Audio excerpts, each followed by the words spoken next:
خەڵکێکەیە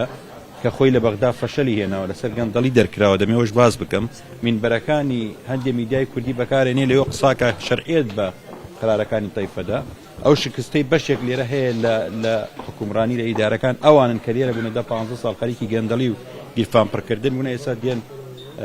تەقیمی وەزعی بەغداکەن و شەرعێت بە بڕیارەکانی تایف سامیەدەن بۆیە ئەم بابەتانە تا سنوورێکی هەیە و دوێنێ پێرەش ئێمە لەگەڵ ئیتار قسەمان کرد لەگەڵ فراکسیۆنەکانی پەرلەمان بێگومان فراکسیۆنە کوردستانەکانیش قسەی خۆیان دەبێت لەسەرەوە سودانی ڕایچێ لەسەرەوەی تایفامی کەیکە لەگەڵ ئەوش قسەمان کردوەوەتی موچە دەنێرم بەڵام ئەم بابەتە سەرۆکوەزیرانیش دەبێت لەم بابەتە زیاتر وازح بێت لەگەڵ ئێمە ڕوونتر بێت و من پێرێ لە لای بووم دەبێت ئەو وازح بێت ئەم بڕیارانە ناکرێت تایف بە تەنها مەسئولی مۆزەفێکە زۆر جار کە قساکاڵێ بێ ڕێوزرا تەوجیهراتی بۆیە مۆزوع دەبێت ڕوون بکرێتەوە کە چیە لە پێشت ئازاردانی فەرمانبەرانی ئێمە و ئەم سزایی کە سزای فەرمانبەری ئێمە درێت بەڕاستی قابلی قبوڵ نییە.